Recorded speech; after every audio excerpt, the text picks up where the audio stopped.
Welcome to Sales Tax and More, your go-to resource for all things state tax related. Now here's your host, Michael Fleming. Hi, Mike Fleming here, founder of Sales Tax and More, and today's co-host of the Sales Tax and More podcast, where we talk about everyone's favorite topic, which is, of course, sales tax. Now, if you've listened to me before, you know that I have a love-hate relationship with the sales tax software companies. Some of them more hate than love, some of them more love than hate. But one of the things we hear often is that the salespeople say that, oh, just use our software and then you can put everything on autopilot. And today we're going to tell you about a couple of stories of why you cannot just go on autopilot. Why, if you choose to use these software companies to do services, in other words, file your sales tax returns or something other than calculate rates and taxability, why you need to be vigilant. Before we get into that, let me introduce you to my co-host, Ellie Moffitt. Hey everyone, great to be here. I'm going to do a quick introduction for Sales Tax and More. Sales Tax and More, we are a full service consulting and solutions firm. We have a really great team here of experienced tax professionals who are very dedicated to fulfilling your state tax and related needs. So we do a lot of sales tax returns, sales tax registrations, consultations, research, and like our name states, more. So if you have questions about our services, if you'd like to work with us, please reach out. We'd love to hear from you. And if you enjoyed these podcasts, please subscribe to our channel as well. So Mike, like you mentioned before, these are stories of software companies that should potentially not be on autopilot. And we might call an episode like this a horror story, depending on the time of the year. But really, we think that this is a cautionary tale worth telling because of so many people's experience. So Mike, do you want to jump right in and start telling us these stories? Yeah, I've got three that I really want to talk about today. And the first one, it's one that we just keep hearing over and over and over again. And it has to do with the streamlined sales tax program. And right now, this is generally going to be one of the most profitable areas for a company because the states pay them to file returns. Even if it's $0 returns, the state is paying them to file a return on your behalf. So this is also, is free really free? Because a lot of people who think they're getting free returns end up paying for it in a long run. And this, you've heard me talk about these types of stories before, but we just had another client come to us and they were not collecting in the Colorado locals. Now, to be fair to the software company, in the fine print, it says that they don't file those returns for, as part of the streamlined program, and you got to contract for them separately. However, the salespeople don't bring it up, and it's in the fine print. It's not plastered real big out there anywhere. So this person came to us, and they found out they have like 3 years worth of back taxes that are collected and not remitted in Colorado and in Puerto Rico, all of the local jurisdictions in Colorado. So I don't like the streamlined program for a lot of different reasons, but this is one of the main reasons. You don't have a whole lot of visibility into your tax accounts. Some states don't even know that they're members of the streamlined sales tax program. And it's actually, one hand doesn't know what the other is doing when it comes to that at the state level. So, I'm digressing here a little bit, but I just don't like the streamlined program for a number of reasons. One of the biggest reasons is that you're generally going to be locked into doing business with one of the software companies. And I think software companies serve a purpose. They're a necessary evil. It's for, figuring out the calculations, the taxability, the rates. But I don't think that they're very good when it comes to services like doing returns. There's a number of reasons for that. They don't have someone looking at your account as a whole. They have everything siloed, and even at the company, one hand doesn't know what the other hand is doing, and a lot of things fall through the cracks because of that. So here's a company that is collecting the tax, and for 3 years they weren't remitting returns, and there's no communication about it. So now they come to us, they've got all of this tax collected, not remitted. I mean, hundreds of thousands of dollars. I mean, upwards of $500,000 in tax collected, not remitted. That's not a small number. And of course, the company doesn't take any responsibility for it. Hey, you should have read your fine print, and, so sad, too bad. Now they have to pay all of the penalty and interest for not getting that remitted. So they came to us. And, one of the great things about these software companies trying to do services is that they're a great source of referrals for us, not on purpose, but people usually go to them and they want something different. They want someone who's going to be talking to them. They want more hand-holding. They want more of that human interaction. And that's where we come in. So these people approach us, and what do we need to do? Well, the local jurisdictions in Colorado, some of them do have formal VDA programs, some of them don't, but we had to make calls to all of these jurisdictions and work something out, because the amount of money was not something that you could sneeze at. So we did that. We got all of the money remitted, or we're in the process of doing that. And the client's happy and moving all of their business to us. So, but this is something that I can't stress enough. We're seeing more and more of this: tax collected, not remitted. So you can't just assume that the company that you're entrusting to file your returns, even when they're collecting the tax on your behalf, that they're going to communicate to you that there's an issue. You've got to be vigilant. You got to follow up. You got to make sure that someone on your side is checking to see that the software companies are actually doing what they're supposed to be doing and what you think they are doing. And often it's not. And if you're being vigilant, then sometimes you catch this before 3 years go by, and the penalties and interest really start adding up. So that's my first story. And it's really time after time after time. You've heard me talk about other companies in the past. Colorado is always an issue. Louisiana is a big issue. The business and occupation tax in Washington is a big issue. So these are all those variations on that theme. The second one I want to talk about today is a little bit new. I've not heard of this before. I can see why it happened, but it was a new one on me. This company actually started selling on a lot of marketplaces and didn't have a need to be registered in a lot of states. They were registered on marketplaces and on companies like Shopify. So at one point they had a need to be registered everywhere, but then they went to primarily marketplaces, and they hired us to close out their streamlined accounts.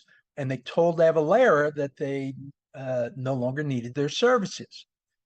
And I wasn't going to mention companies' names here today, but just let the cat out of the bag. So this is Avalara. And if you know anything about Avalara, they want their money. So even though this firm told them that they didn't need their services anymore, well, the states pay Avalara. So there was still time left on this contract. So we went in, closed out all of these accounts. And that was like 3 years ago. Then Avalara went in behind us, opened those accounts back up so they could be paid directly by the states. They filed $0 returns. And now here we are. Their contract runs out like 12 months ago, and they stopped filing. So now you get open accounts and no returns being filed. So the client starts getting all of these letters in the mail, and they come to us and they're upset with us. And they said, "Hey, I thought that you closed out all these accounts." And we said we did. And we pulled up all the paperwork. We showed them how each one of the accounts was actually closed. And that's when we found out that Avalara went in behind us, reopened those accounts, filed all of these $0 returns so they could get paid, even though he told them he no longer needed their services. And now he's got, a year's worth of back returns he has to file, and the state is all upset. So we had to go in behind Avalara, and we had to reclose all of these accounts, which he already paid us once to do that. And unfortunately, it's not our problem. Getting out of the streamlined sales tax program, Krista Sleeper uses the term, it's like getting jumped out of a gang. Once you're in, it's hard to get out. So unfortunately, we had to charge him again to go and do all of the work that we had already done over 3 years ago. And Avalara was making money on him, even though he told them he no longer needed their services. So in the long run, the only extra money that he had to pay was us to close out those accounts. We were able to get all the penalty and interest waived. We were able to get those accounts closed as of the date that Avalara filed that last return. That just strikes me as bizarre. How in the world can a company in good conscience do something like that? And that's a new one on me. So anyway, I understand why. I mean, it's their most profitable area of their business. If you're going to get paid for, filing $0 returns, go ahead and do it. I guess they were thinking, hey, it's not going to impact this guy at all, but it did. So that's case number 2. You gotta kind of make sure you know what's going on with the people that you're doing business with. Then we've got another one, and this company had a small seller program, and they sent out an email and they said, "We're discontinuing our small seller program, and you can change to our normal program, or we're not going to file returns for you anymore." One email. At least that's what I've been told. Maybe there were more emails. There's always two sides of a story. But no one picked up a phone. No one called them. No one did anything. And this person had been filing returns with them for the last 5 years. And all of a sudden, he starts getting a bunch of letters.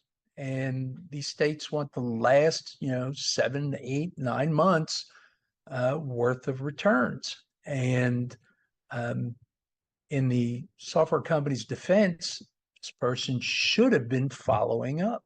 They should have not let everything go on autopilot. Look at your bank accounts. Is the money being pulled out? Are these returns being paid? And this is why we say that, no matter which company you're dealing with, you can't just let it go on autopilot. You got to make sure you know what they're doing. So when this person didn't respond to the email, they just stopped filing returns for them. So now we've got to go in behind them. Thank goodness for software companies. They're a great source of referrals. They don't mean to be, but they end up being.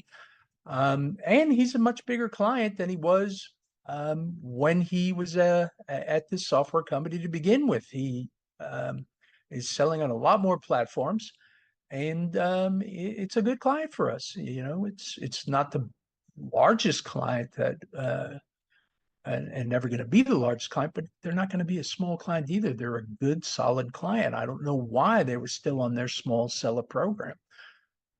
But anyway, we had to go in. Now we got to file all of these back returns, and back returns are a process. If you look at any company out there who does back returns, they're always going to charge more than the current returns, because there's just so much more work involved in doing the back return and clearing the notices and paying the penalty and paying the interest and everything else. So it was quite a mess. And, we've got to stay on top of the people we're doing business with. So those are my 3 stories for today. It's the bottom line is, software companies serve a purpose. In this day and age, you got to have a good software company that you trust. The company that I like the best right now is called Tax. And if you want some information on them, you can reach out and we'll get it to you. The reason why I like them the best, number one, they've got the most recent technology out there. These other software companies, a lot of them haven't updated their software in the last 10 years. And, and when it comes to technology, 10 years is a lifetime. So they've got the most cutting edge technology out there, which is great. And number two, they concentrate on what software companies do best. They're concentrating on the software. That's where they're putting all of their efforts. They don't even offer services. And I think that that's where all of these software companies get themselves in trouble, is when they step outside their lane. They step outside of what they were created for and start trying to be everything to everybody. And that's where they hurt a lot of people. So Tax is my favorite. If you're going to continue on with a software company, and you got to have some software company, because trying to figure rates manually is just not an option for a lot of companies. If you're making, a couple sales a month, sure. We do have clients like that, have each sale is a couple of $1 million. You have 4 or 5 sales like that. That can be something you do manually. But if you're having hundreds or thousands of transactions a week, you need some type of automation. So the software companies serve a purpose. But one of two things: either get someone else to actually do the service side, do the returns, so they can keep an eye on this, or you can't stay on autopilot. You got to be more vigilant, and you got to follow up on these software companies yourself. So, Ellie, is that enough of my high horse right now? Have I made my point known about the You made your point limitations? known. Mike's voice got high. That's how we know it was serious. But Mike, I this is going to be some reemphasis of the points you just made, but I want to address this question directly as well. But what should these businesses do going forward if someone finds themselves in a situation like this? What's the next step? Well, you got to stop what the problem is. That's number one. So you got to bring it to someone's attention. If you're going to stick with the software company, then you got to pay them to fix all of the messes. And they're not going to usually cut you any breaks, even though it is at least partially their fault. And they're usually not going to be the cheapest option out there. So you got to identify the problem. You got to stop the problem from continuing to happen, and then you got to correct the problem. I would suggest you find someone like ourselves who can come in and help you diagnose the problem, and then lay out a plan to correct the problem, and then make sure it doesn't happen going forward, which is getting away from these software companies for the service side of the business. We do this, we do it very well, but there are other companies like us out there that can help you also. So no matter what you're doing, it's those 3 things, Ellie. You got to stop the problem from happening, stop the bleeding, and then you've got to, correct the problem, and then you got to make sure the problem doesn't happen again. CPR for CPR for your sales tax situation, sort of, kind of. Okay, Mike, anything else you want to add in here? Anything else you want to go over and cover? Well, something happened this week, and it's off topic, but I really want to talk about it. And, I say a lot of times that the states have all the power. And this had to do with Secretary of State. We do Secretary of State work also. So something needed to turn very quickly. So we paid the state for a 24-hour turnaround time, and it's not cheap. And, now the client, here we are a week later, and the client's given us all sorts of hassles because we told them we could get it done quickly.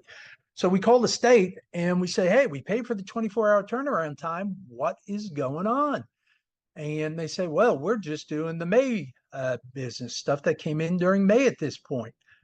And we said, May? Well, we paid for 24-hour turnaround time. If you're just working on May, why are you not getting to us? Well, we'll get to you.